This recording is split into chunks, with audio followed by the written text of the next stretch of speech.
This is Global Order. I'm Hindol Sengupta. I'm absolutely delighted that Lieutenant General Shokin Chauhan has joined me in conversation today. One of the big issues we're going to discuss with the General today is India's future challenges in counter-terrorism. It is no secret that India faces, in a sense, renewed challenges after perhaps a period of lull. The pilgrims being attacked in Jammu, Khalistanism is on the rise around the world in the UK, US, Canada, Australia. Islamic Jihad is showing its own sort of resurgence in many pockets. We'll discuss all of this with Lieutenant General Shokin Chauhan. General, thanks very much for your time. Thank you, Hindol. I look forward. Thank you for calling me. And I look forward to this too.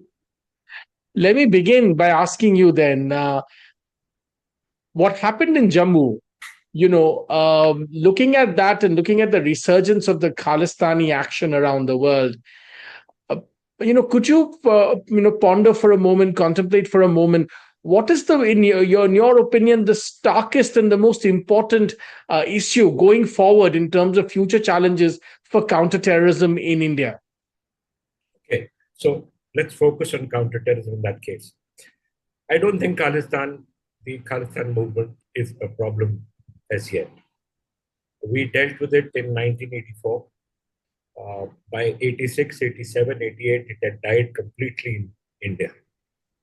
It was kept alive by a few mavericks in Canada, a few of these fellows in UK, but the Indian Punjab is 99% free of them.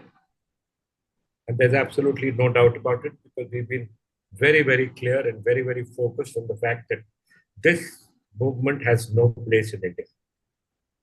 If they were looking for an empire, then their capital would be Lahore and not anywhere in India. And if it is going to bite anybody, it would bite the people who are propagating this, and definitely not bite us. So the ground situation in Punjab is that it's not an issue. People are not going to get into the same problem as they got in earlier. And Punjab is stable, Punjab is doing well. And I don't foresee Khalistan movement having any impact on the security of India. Definitely not in the near future. Let me ask you then that, how do you see the election of someone like Amritpal Singh? He's in prison, but he's been elected. And, many of the comments, even of the SGPC and others, the Sidhu Moosewala case and other, I understand that there is no mass uptake perhaps, but are there, signs that we should be worried about, or you think that's not of concern at the moment at all? Hindol, we are worried. We're taking care, we're alert to the system, and we don't have to bother with a few mavericks like Amritpal Singh or Moosewala or anybody else. We should trust our Punjab population. We have gone through this once, we're not going to go through this again. Like I said, Punjab's not going to get into it. They have seen how it damaged so many generations. And like I said, and I'll say it again, if Khalistan movement is going to affect anyone, it will be the people who propagated it, Pakistan. Because the capital of whatever state there is in their mind is Lahore. That's right. India. It has no Maharaja Ranjit Singh's capital was Lahore, so yes, really. It has no place in India. And the more these people try and propagate it, the less it matters to the population of India, the Punjab population of India. They simply don't care. There are a million other things that we need to care about, and definitely not the Khalistan movement at the moment.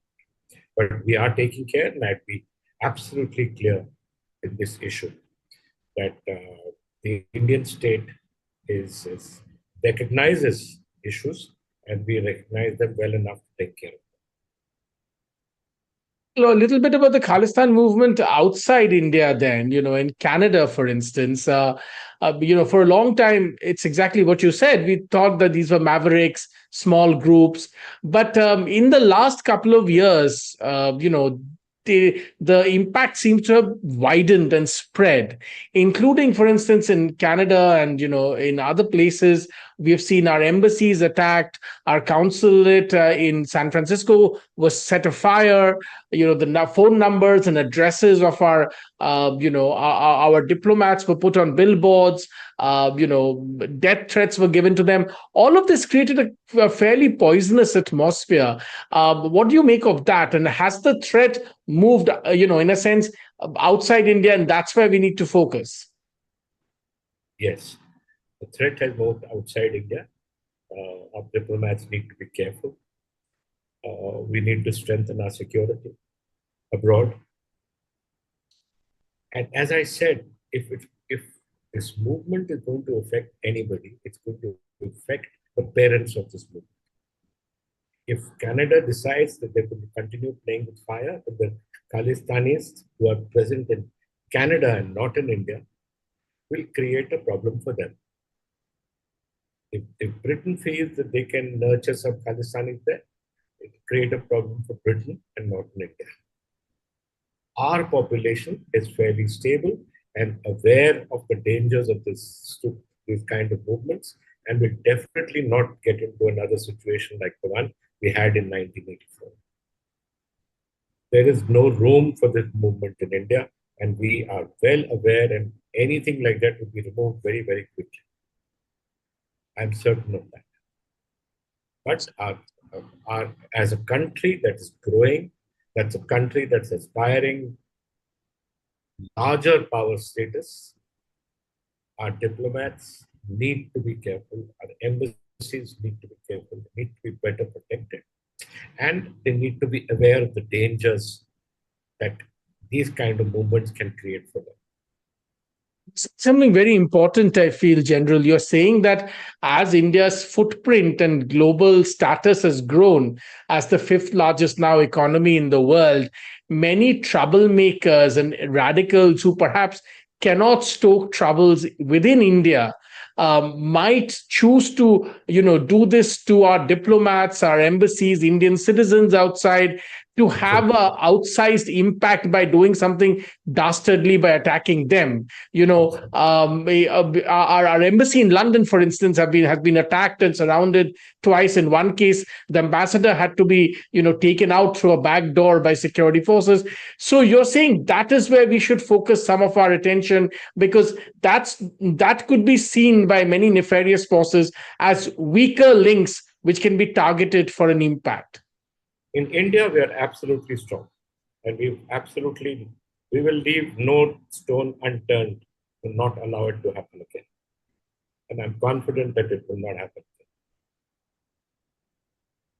again. So, General, let's talk a little bit about what happened in Jammu now, moving away from Khalistan. The attack on pilgrims in Jammu has really sort of, set alarm bells ringing in many, many minds, because this was rare and this doesn't really happen. Where pilgrims, going for a pilgrimage, that too in the Jammu area, being attacked in this manner, really not very common at all. Talk to us about how you read those signs. See, Hindol, having actually fought terror and insurgency for almost 30 years of my 40-year career. I spent 15 years of my career in Kashmir. 5 postings in the valley, in the Jammu region, and in Ladakh. Counter-terrorism or terrorism is like a flow of water. You block it in one area, you put a stone in one area, you use security forces like we have done now in the valley. This terror will move elsewhere. It's like a stream of water. It has to go, it keeps traveling, and you have to keep blocking it in various places. We had, unfortunately, removed some of these forces, some of our counter-terrorist forces from the Jammu region, because we found a greater problem for us in Ladakh. And because we removed that, the pressure in the Jammu region was reasonably or marginally less, because of the kind of population we have there, and we thought that this is getting safe enough, and let's lift this pressure from here, and let's focus it somewhere else. So what Pakistan did was that they realized that the valley is impossible to get into at the moment. The population is not willing to get into this issue with the Pakistanis. Get into this, ruin the generations that they, so many generations, Kashmiri generations have been ruined because of what Pakistan has inflicted on them. So they were not willing to get into it, and the number of terrorists in Kashmir are probably at their lowest now. It's somehow there should have been much more incidents in the valley. There are very, very few. But summer is also the time when Pakistan can send terrorists into India.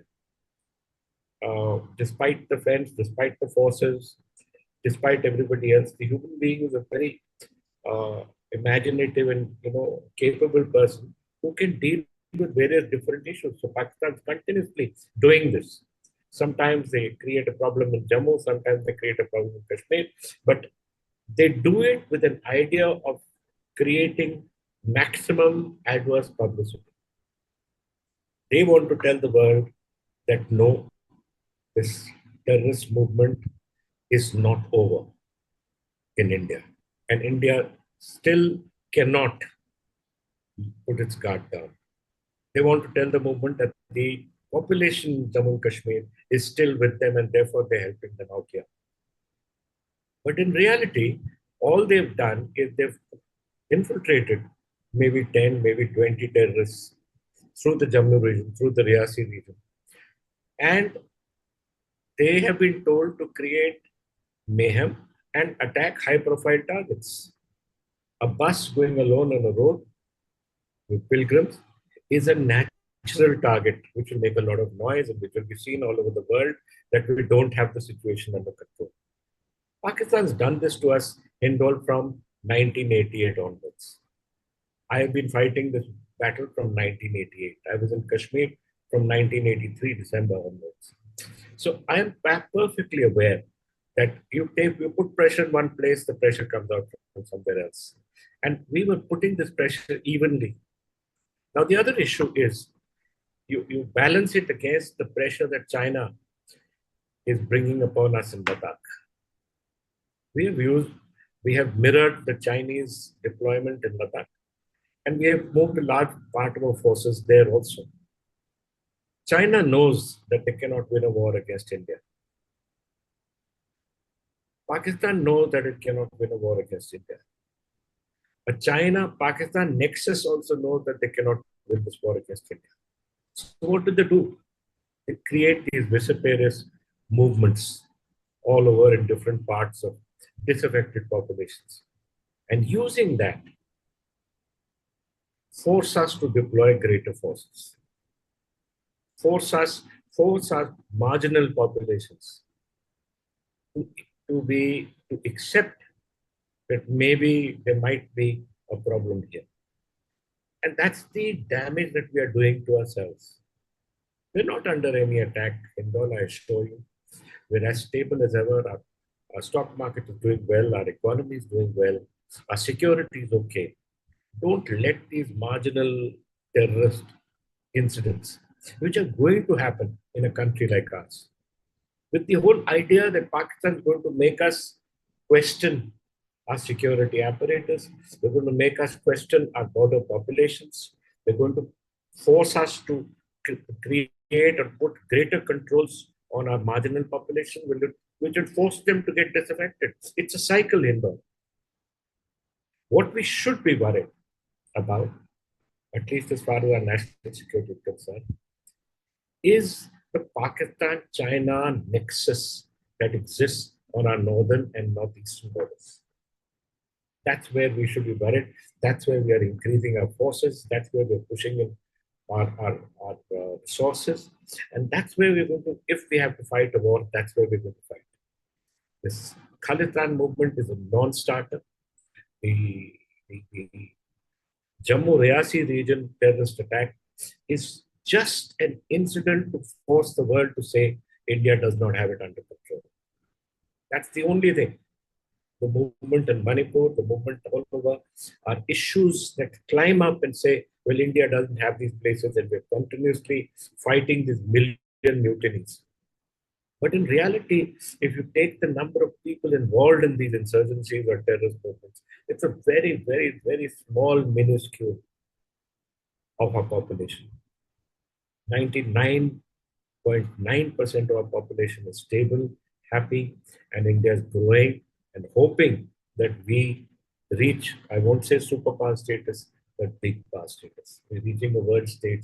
And in order to derail us from that world stage, this is what the China-Pakistan nexus is trying to do to us. I'm really glad, General, that you mentioned the China Pakistan nexus and our northeastern border. Reflect a little bit about what's really going on there. There's been so much talk about Manipur, but it's not just Manipur. I mean, across that border, there seems to be trouble brewing. Reflect upon how the China Pakistan nexus actually is impacting our northeastern borders. To understand the problem in the Northeast is to understand what's happening actually in Burma. I use the word Burma and not Myanmar purposefully. Because Burma is its actual name. Myanmar is the name given by the military government just a couple of years ago. There is an active insurgency against the government. Almost 7 of the 16 states, and maybe 8 now, are fighting the military government. And in many places, winning their battles. There's a large amount of population that is disaffected, a large amount of Burmese population, especially in the regions bordering India. If you just look at the map of Burma, the Shan state, the Chin state, the Rohingyas, from where the Rohingyas come, these states are all on fire. Because these are border states. A large part of this border movement is affecting India because they're trying to get into India, especially the Chins. The Chin state borders Manipur, it borders Mizoram, it borders a part of Arunachal Pradesh, and it borders Nagaland. So if you take it from the north, Arunachal Pradesh, Nagaland, Manipur, and Mizoram. Who are the Chins? The Chins are actually people we call the cookies in India. The Chinzo, the Mizo, the Zomi people. The Zomi people, or the Chin state, has been at war with the Burmese army, or the Myanmar National Army, called the Tatmadaw. And they've been at war for the last 20 years. Matters have reached a head a couple of years back, maybe a year and a half, 2 years back. A large part of the Chin population is trying to get into India because they see a safer sanctuary for them. Mizoram are also Mizo people. They are relations or cousins of the Zomi people. And Mizoram, and I was the Director General of the Assam Rifles. I remember in 2017-18, when I was the Director General, going up to the Chief Minister of Mizoram at that time, Mr. Lal Thanawala, and telling him about what I felt about the infiltration of the Rohingyas and the infiltration of the Mizo, of the Chin people, or the of the Chin people. And he said, General, we also are Chins. Our national forests are in Chin. Our background are in Chin. We came from that land. I cannot tell my people not to give sanctuary to our relations who are being targeted by the Tatmadaw and Burma. So this is the first issue. The second issue is who's supporting the Tatmadaw. In the border areas of India, the Tatmadaw is being supported by the mighty groups, the mighty terrorist groups like the PLA, the UNLF, and a number of other marginal mighty terrorist groups. And they are being opposed by the Chin group in Burma. So this battle, what was happening in Burma, is actually now moved into Manipur. And there's a natural distrust that exists between the Maitis of Manipur and the Kukis of Manipur, who now have been absolutely almost 99.9% separated from each other. So this is the problem that is happening in the Northeast as far as our populations are concerned. Nagaland is at peace. Southern Arunachal is at peace. Mizoram, they have allowed almost 46,000, maybe 50,000 Zomi people to come inside as refugees, but it's at peace. The problem is Manipur state, where there have been mistakes by the ruling political leaders in Manipur, both sides, and they have created an issue where now, where these two tribes who were living together for centuries no longer trust themselves. But in this cauldron of distrust lies the hand of China.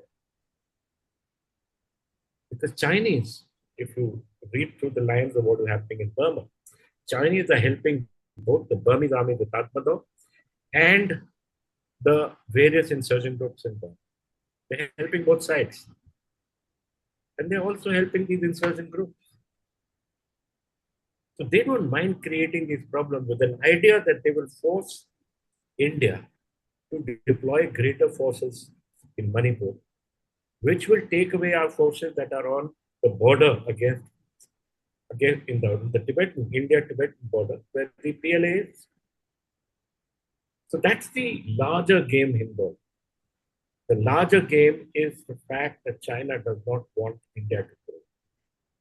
And because it doesn't want India to grow, it's creating these perseverance movements, where, as I said, we have marginal populations who unfortunately played into their hand and have allowed China to allow them to create a problem for themselves. That was very incisive, General, about what's really happening in our northeast border. Talk to us a little bit. I cannot but join the dots. Recent reports suggest that some of the biggest projects of CPEC in Pakistan, the Great China-Pakistan Economic Corridor, are not only stalled, they might actually be failing, and China is no longer putting in more money in some of the major projects. Now, this was a big Chinese dream to create an alternative route. As China becomes more and more frustrated, having put in so much money and so much effort over a decade in trying to build CPEC, and which is not taking off, do you think these issues will now become, in a sense, will become heightened, on our borders? Hindol, I sincerely hope that China realizes that the money they're putting into Pakistan is a bad investment. China, by nature, will never realize this. They will continue to push this bad investment. They'll continue to want to use the Gwadar port because they can be blocked in the South China Sea. But by moving a part of their navy to the Gwadar port, as well as the Sri Lankan ports that they have bought, and now they might even buy the Maldives ports, as well as their interests in Africa, they might get some movement which otherwise would have been blocked in the South China Sea. But they had no other access to the sea. So the larger geopolitical game was to allow China this movement or this ability to move towards the sea without getting caught in the South China Sea, where the bulk of the navy is. And that can be trapped in any global war. So if that was the point, they've succeeded in building the Gwadar port. They're succeeding in building the Colombo port. They've succeeded in building the Hanbanpur port. They've succeeded in using the ports of Burma or Myanmar. They will succeed in using the ports of Maldives. So the larger naval security problem for us is in the Indian Ocean. It may not have come out today, but it will come out in a couple of years when China starts moving greater and greater forces outside the South China Sea to the seas here. And when that happens, there will be an obvious rivalry between India, whose ocean, and it is our ocean, it's the Indian Ocean, against the Chinese, who might want to rename these our ocean too, who might want to move a greater number of forces there. India has, as you said, a 200, as I, we have spoken about this, a 200-kilometer economic zone. China might want to interfere in this in the coming years. And when they interfere in that, there's bound to be a heightened state of suspicion as well as a heightened state of tension between us. But this issue exists because China knows that India is growing. And China does not want India to grow. China does not want any other power in Asia to grow. They want to be the sole global power from Asia, which is why Japan, India, and the other smaller, not smaller nations, which is why Japan and India are now globally growing themselves and why they're being encouraged by America to grow themselves. For this reason, that we have to counter the global power aspirations of China. Because the Chinese growth is not going to be peaceful. And if it's not going to be peaceful, then we have to be prepared to fight. There has been never in history, Hindol, the growth of a country to a superpower status without it being contentious. There has been no peaceful growth ever. So I don't foresee any kind of peaceful growth as far as China is concerned also. And I'm glad you brought in the maritime aspect of this because I have a few questions to ask you there. You're right in pointing out all the things that China has done. You mentioned Tota, you mentioned many other ports. Now, this is, of course, we know because of the great, what has been called the Malacca dilemma of China, that a large portion of its trade goes through the narrow Malaccan Strait, which effectively allows India, the privilege and the power to choke those shipping lines. Now, having said that, this was always an Indian strength, but today China is not only building all these ports and accessing all these ports that you mentioned, but also in Bangladesh. In India is always to consider the Bay of Bengal as its neighborhood, so to speak. It is because And it Bangladesh is. has been a part of the subcontinent. And yet today, there are ports in Bangladesh that the Chinese are being able to access. The Bangladeshi government is approaching China with a very big loan request.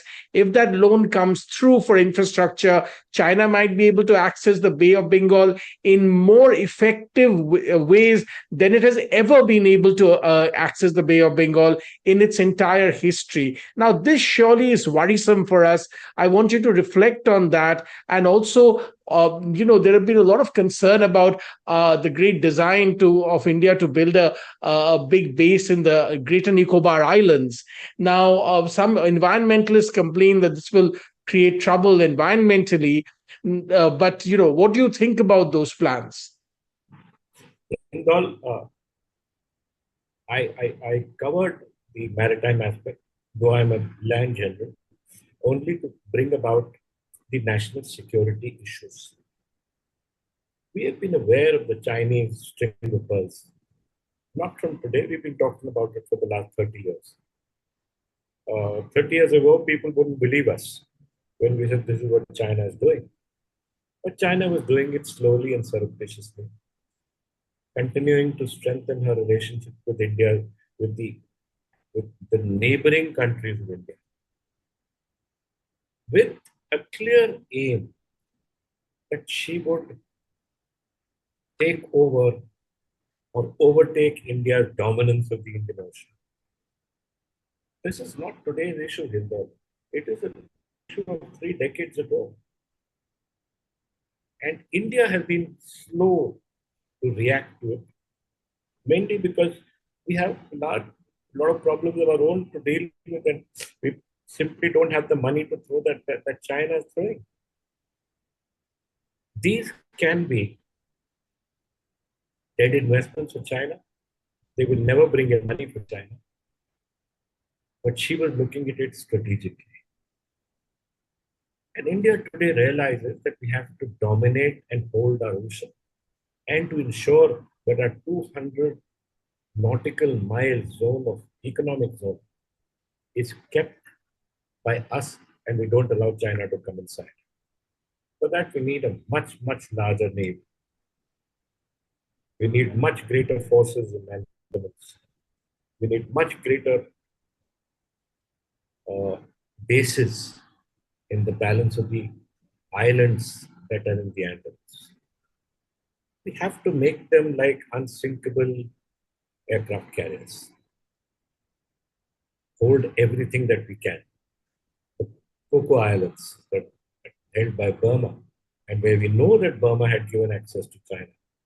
All these were issues that we've been talking about for the last 3 decades. So whenever you look or you reflect at national security, you reflect on 3 issues, right?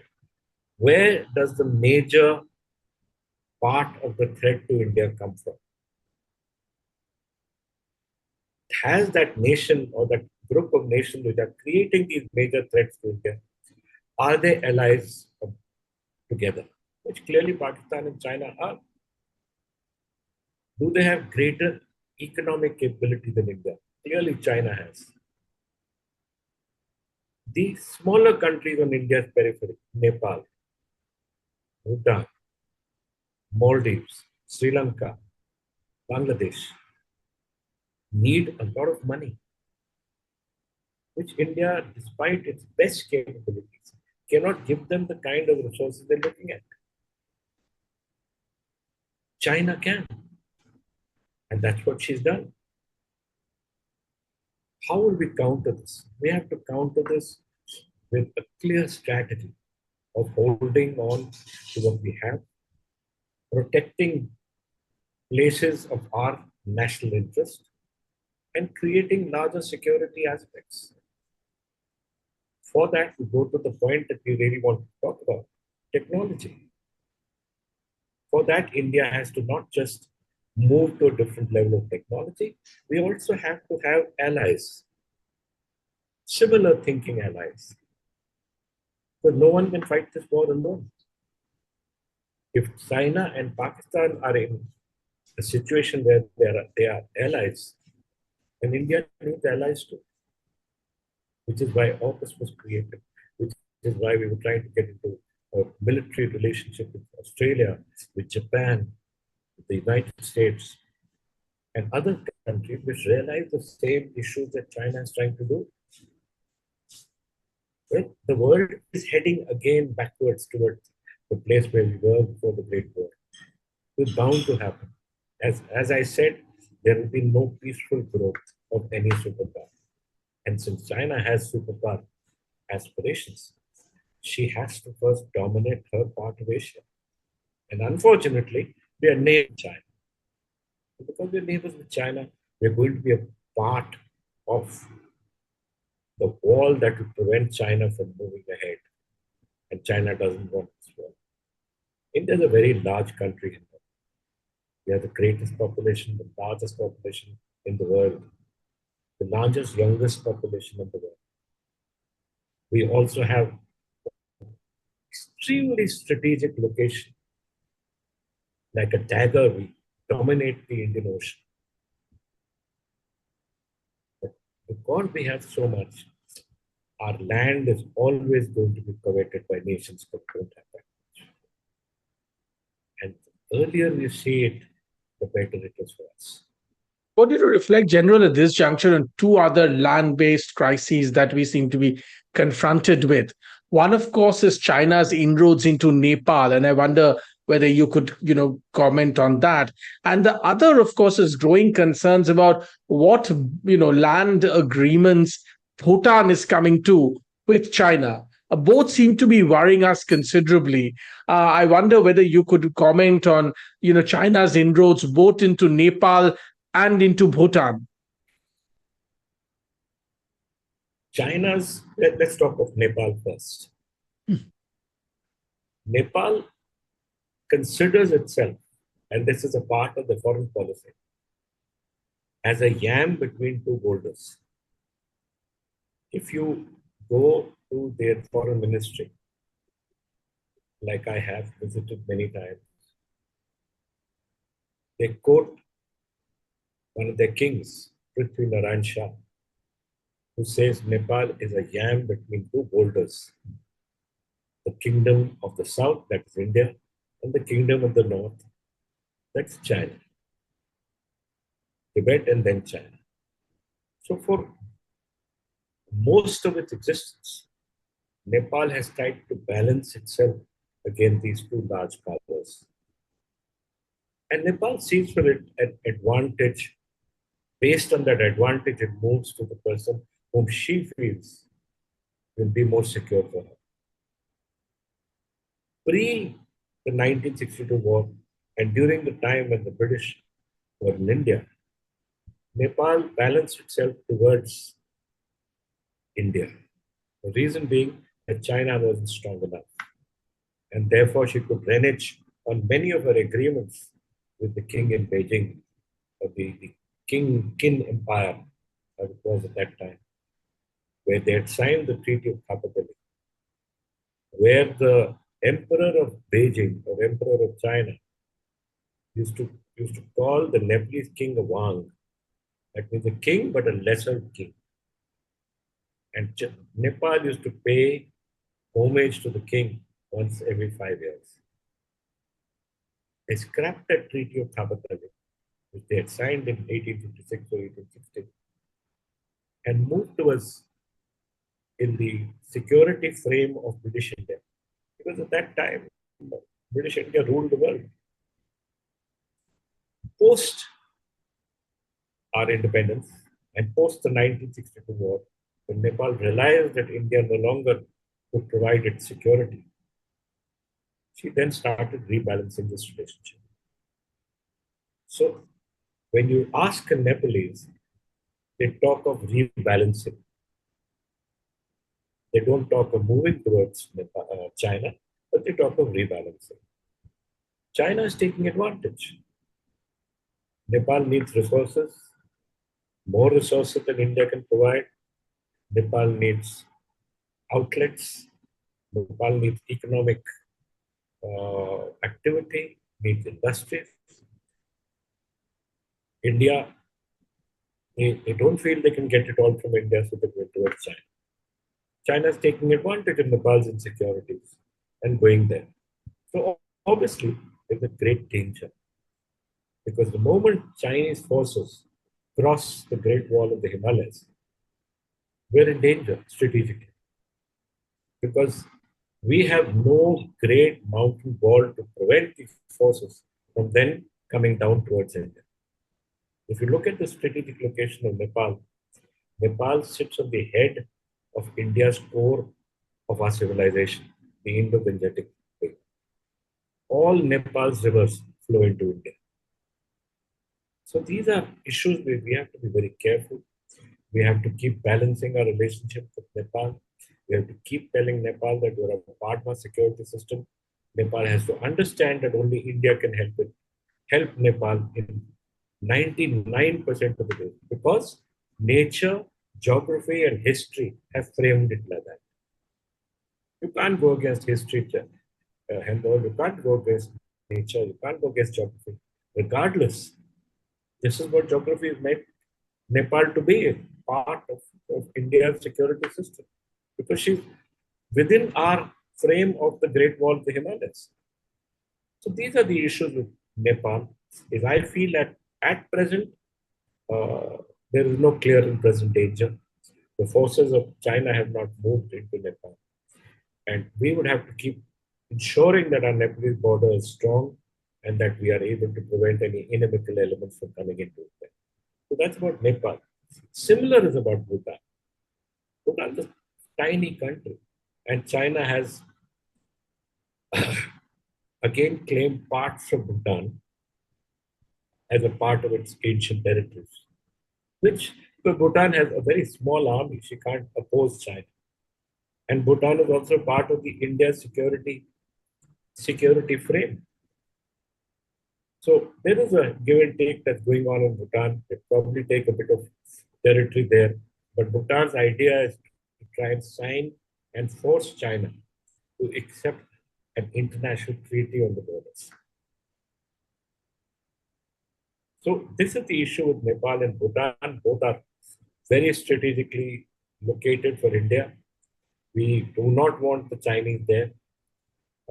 We need to ensure that both the Nepalese and the Bhutanese are told that you cannot tango with the Chinese to beyond a certain point. But for all that, Hindol, we need to be stronger.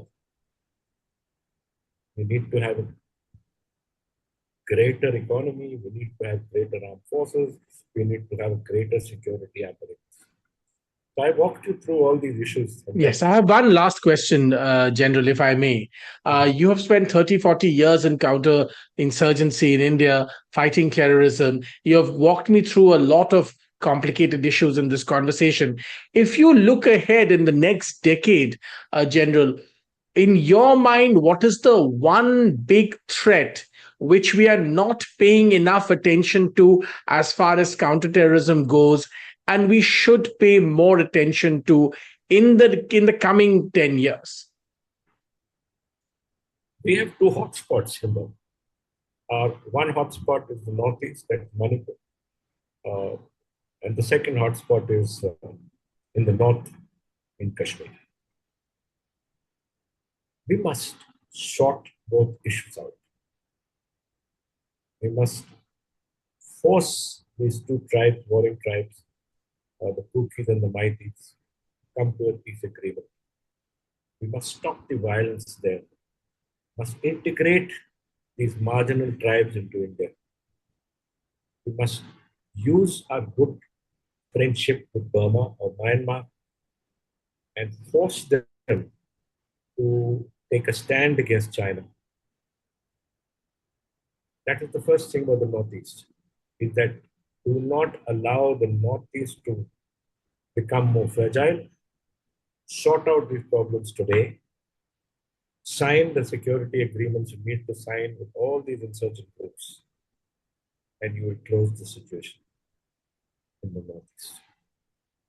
In the North, we have more or less 90% sorted out most of the issues in Jammu and Kashmir. 10% of the issues remain, and these problems will remain, but I would say 90% of the population, Kashmiri population, or maybe 95% now, have understood that they are in greater advantage of being a part of India than ever being a part of Pakistan. The greater threat lies in Pakistan imploding, which it's likely to do in the next 10 years. And when Pakistan implodes, we have to be capable of preventing that from affecting the security of our borders. Pakistan is a nuclear state. If any one of these terrorist groups, and there's so many in Pakistan, get hold of nuclear weapons, they would, in 99% of the case, target India, which is similar to the battle that Israel is fighting with the Hezbollah and the Hamas. So right now, the nuclear weapons are in control of the Pakistan state, but if the Pakistan state implodes, then this is something that India needs to look at. The second problem is this China-Pakistan nexus. How can they create a greater problem for us? How can we prevent China from moving further ahead in Ladakh and the northeastern regions? That's what we have to work in. And can we deal with a Pakistan-China alliance in a war? So India has its, security Hands full, so to speak. Tell us, General, last one question. Do you think, I mean, there's a lot of conversation about when Pakistan or if Pakistan will implode in some senses. Some people believe the signs that it's imploding are already very clear. Do you think it's likely that this might actually happen in the next decade? I think it's very likely. then will become one of India's biggest challenges, as you pointed out. Thank you, General. We'll have to leave it at that. Thank you very much for very incisive comments on a whole host of security concerns and India's challenges in the realm of security today and going into the future. General Shokin, 30, 40 years of experience in counter-insurgency and terrorism in India. Thanks very much, General, for your time. Thank you very much. And all the best to you. Bye.